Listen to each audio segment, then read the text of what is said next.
Hello, friends, and welcome to Your Week with St. Luke's, the weekly podcast where we take a deep dive into Scripture, the text that we are going to be preaching on this Sunday, and give you the chance to learn God's story so that you can live, love, and lead a life following Jesus. I'm Pastor Melissa, and we are about to begin Holy Week. We have come to the week where we see Jesus at his highest point, and we know that the lowest of the low is to come.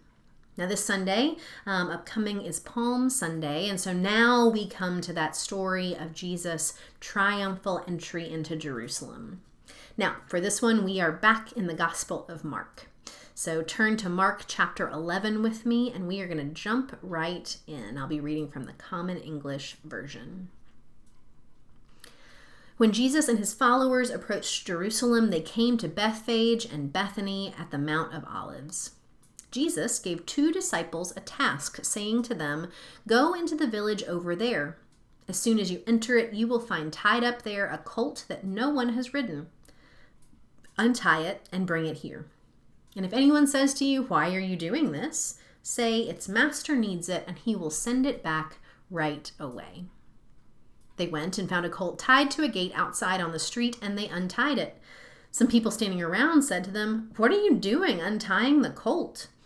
They told them just what Jesus said, and they left them alone. They brought the colt to Jesus and threw their clothes upon it, and he sat on it. Many people spread out their clothes on the road, while others spread branches cut from the fields. Those in front of him and those following were shouting, "Hosanna! Blessings on the one who comes in the name of the Lord. Blessings on the coming kingdom of our ancestor David. Hosanna in the highest." Jesus entered Jerusalem and went into the temple. And after he looked around at everything, because it was already late in the evening, he returned to Bethany with the 12. Now, this is a story that we look at every single year, but not always from the same gospel. And this is a story that occurs in all 4 gospels in some way, although the details do differ. But when it comes to Mark, this is an odd turn of the gospel, or at least it feels like it is, because until now, as we have discussed in past weeks, Mark's account of Jesus' authority has been defined by the messianic secret. Up until this point, Jesus has insisted that there be no public announcement of his messiahship, of his authority, of his power, and yet, here in this week before Passover, he enters grandly and publicly into Jerusalem, letting crowds shout acclamation around him. And yet, because we know the whole story, we also know that he won't be the kind of Messiah they want or expect. And so we do start to get some signs of this, even in the midst of what on the surface feels like a royal, grand, triumphal entry into the city. Now, in Mark's account, Jesus sends a pair of disciples to go and retrieve an unbroken colt for him. He gives details as to what they will encounter, and it happens just as he says. And Jesus rides into Jerusalem on this colt as people put branches and clothing on the road for him to ride on, and the people all around him are shouting praises as they all enter the city together. That's sort of the summary. And so we're going to take pieces of this picture that Mark has painted one by one, and then we're going to put them all together to see what exactly the whole picture reveals. Now, first we get this request for a colt that Jesus will ride on. Now, the colt itself is a sign from folklore that does signify Jesus here as an authority figure. In fact, often Roman soldiers also would behave in this way. They would requisition an animal or human labor, much like Jesus does. The expectation that they have authority to ask any citizen to be able to use their livestock or them. And I suppose it's fair for Jesus to want a steed on which to enter the city. If this is going to be a grand entry, why not ride in style? Maybe. But the writer of Mark places a lot of importance on this request. Now, all total, Mark devotes 115 verses to the Tuesday of Jesus' last week. All right? And of the 115 verses of Jesus' last week on Tuesday, only 11 of them are devoted to Palm Sunday, which is probably the part of the story that we pay the most attention to. And then of those 11 verses that are devoted to Palm Sunday, Mark spends more than half of them detailing the odd procurement of a donkey. But there's intention in this being a key to the story. As we already talked about, Mark's writer wants to ensure that we as readers, see that Jesus is the fulfillment of prophecy, that he is in fact the Son of God, the Messiah that is to come. So, anyone in this day who was familiar with the book of Zechariah, which Mark's readers would have been, they would be catching on to these clues, and they would understand why the writer gave so many column inches to the procurement of a colt. Zechariah 9:9 says the king who is to come will be, quote, humble and riding on a donkey, on a colt, the foal of a donkey.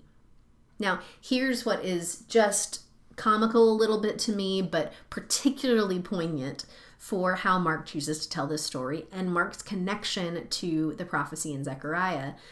It's not just any donkey. Like a donkey in and of itself would have meaning.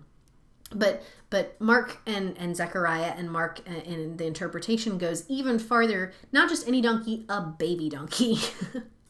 It's hardly the picture of the traditional understanding of what it would mean to be kingly and triumphant and victorious to most of us. And that would be true for most of Mark's readers as well. But because they're in the know, because they know what the secret is, because they know the prophecy and the connection, they start to see these pieces. And so we understand them as well. So then we encounter these people along the road. Now, this is the picture I remember from every Palm Sunday, because at church we would reenact it. Kids would walk around a sanctuary, we would wave palms, there would be processionals, we would shout, Hosanna! And this is the only time I really remember the word itself being used. And in a couple of places, because the word itself, this word we hear in the traditional responses to our communion liturgy, and then we hear it on Palm Sunday. Those are really the two moments. But understanding what this word embodies actually shapes our understanding of the crowd's perspective. Now, I remember growing up just thinking it was a celebratory word, but it actually means save us. It comes from Psalm 118, save us, we beseech you, O Lord. So just the broader image we have, all of these people that we have in the triumphant entry, the people who have gathered, they're asking for salvation. And they, in this moment, have identified Jesus to be a leader who will bring that to them, even though he's riding on a baby donkey. Which is why it's even more interesting that there are people gathered, isn't it? Because on the surface, we see this triumphal entry of the Messiah. But we see Jesus as the Messiah only because we know the rest of the story, as would Mark's first century hearers and readers as well. But the people in the narrative, this crowd that we are referring to, they don't yet have this information. Maybe they've seen some of Jesus' signs and wonders. Maybe they've seen a healing or two, and so they have some ideas, but they don't know what's coming. In fact, we probably read even more into their shouts of acclamation than is really in the text. Because nowhere in Mark's account do they declare that Jesus is the coming Messiah. They don't name him specifically as the new David. They praise the one who comes in the name of the Lord, and they shout for joy of the return of David's kingdom. But they don't have a specific messianic message in their words. This is also not the great welcome to Jerusalem that we probably all have in our heads, that I know I do. Because see, those who are shouting praises are pilgrims themselves. They're headed into the city for Passover, and Jesus is among them. They're all part of a pilgrimage group that's entering the city. Because this triumphal entry actually happens on the road to the city. It's not down Jerusalem Main Street like I think I often have in my head of what this moment looks like. So when we take that as our picture, I'll be honest, for me, the triumphal entry doesn't look on the surface really all that triumphal. But as we've already named, Mark is writing for the purposes of the reader, right? And Mark's first century readers would have known the rest of the story if they were choosing to read this gospel. Processing into Jerusalem would have meant something to them, more than just a Passover pilgrimage. Jesus was set up in Mark's account to be seen as an authority figure who was about to do something significant. And there are certain connections that those first century readers would have made to clarify that Jesus' entry showed a kind of authority in humility. Jesus' entry into Jerusalem shows here what the very different kingdom he is initiating is going to look like. Now, John Dominic Crossan and Marcus Borg actually give us some really interesting insights into the message that this whole scene sends us. They write about it in their book, The Last Week.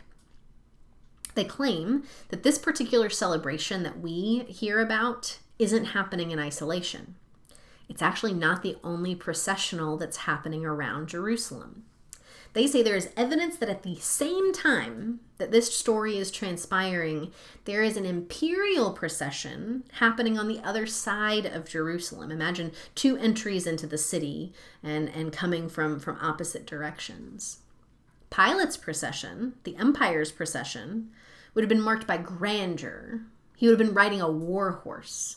That procession would have been showing great power, about showing military prowess, expressing strength and dominance. But the procession that Mark writes about mimics it, but instead of a war horse, we have a baby donkey. Instead of laurels that would represent wealth and military victory, there are branches and clothing. Instead of shows of might and superiority, we get signs of humility. We actually see Jesus' followers celebrating their own weakness as strength, and through that reclaiming power in a way over their imperial government. They actually, in being part of this processional, deny the power of the empire to define their reality. They choose to celebrate a different kind of hero instead of worshiping at the feet of political power. And remember that Zechariah prophecy?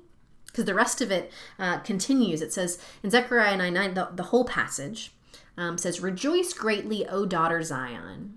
Shout aloud, O daughter Jerusalem. Lo, your king comes to you. Triumphant and victorious is he, humble and riding on a donkey, on a colt, the foal of a donkey. He will cut off the chariot from Ephraim and the war horse from Jerusalem, and the battle bow shall be cut off, and he shall command peace to the nations. His dominion shall be from sea to sea and from the river to the ends of the earth." You see, a triumphant military leader would have come with a chariot and a war horse and wielding weapons. And Jesus comes on the most unmilitary, unimperial steed with the most unpowerful group of followers. The one who comes humbly comes to non-violently conquer in order to bring peace. And it's that contrast that this whole story is about. It's about comparing Jesus' way to the way of the empire. Because where Roman soldiers also would have requested animal help for themselves in the same way Jesus does for this colt, Jesus makes it clear that he will also return it. That wouldn't have happened from Roman soldiers. Riding a colt could actually also have signified royalty, but a colt or donkey would only have been the steed of choice when a royal leader wished to signify they had peaceful intentions. And so Jesus' entry on a donkey shows he is coming in peace, not to conquer. Jesus enters in both a completely royal and kingly manner and at the same time in a peaceful and humble way. As one commentator put it, Jesus enters as the lowly one, hero only to a motley rabble, but he's ironically more of a king than they think. And when we even zoom out a little bit more, this imperial procession, Pilate's entry into Jerusalem, would have intentionally been held in these days just before Passover, when many Jewish pilgrims were coming into the city. And remember, Passover is the remembrance festival of the liberation of the Jews' slavery in Egypt. That wasn't a coincidence. Rome wants a processional to be sure that people know who is in charge. But Jesus' donkey ride, it's subversive to the empire, and it's sending a definitive message to the Jewish pilgrims. Rome is kind of like the new Egypt. The emperor is kind of like the new Pharaoh. And it's time for another liberation moment. And this time, it's going to look like peace, not war. And if Jesus' grand entrance into Jerusalem wasn't already antithetical enough to our expectations, once Jesus arrives in Jerusalem, he goes, he looks in the temple, he says, it's getting late, and he leaves. Not just the temple, he leaves the city entirely. Now, any powerful ruler entering a city with a grand triumphant processional would have been there to occupy, would have been there to take over. They would have begun to claim control or to seize property, and Jesus just leaves. Now, we know he'll be back, but I can only imagine if I were a pilgrim who had just celebrated his entry into Jerusalem, if he just left, I would have been both confused and a little afraid, because maybe we're back in the wrong guy. Maybe he's not going to save us after all. In the other synoptic gospels in Matthew and Luke, Jesus' arrival in Jerusalem is followed immediately by the same scene we saw from John a few weeks ago, the cleansing of the temple, the overturning of tables, the speaking truth to power, the rumbling with the powers that be, and the symbolic overturning of the systems of the day. But in Mark, he looks and he leaves. It's almost as though he knows what is to come. He's just observing. And he knows there's no more preparation to do here. It's personal preparation that he needs to do. Because if Borg and Crossan are correct, then the parallel procession was the point. That was the challenging power moment. He doesn't need to overturn any tables. He just replaced a war horse with a baby donkey. The tables are overturned. Jesus shows love on purpose by again making clear what the nature of his mission is all about. And while it's all about salvation, it's going to be a different kind of salvation than they've seen before. It's not going to be the great exodus with plagues and conquering Pharaoh's army with the Red Sea. It's not going to be Cyrus coming to conquer the Babylonians with his Persian army. This liberation is going to look different. This time, it's going to be centered with humble people. It's going to use humble means, and it's going to have a humble character to it.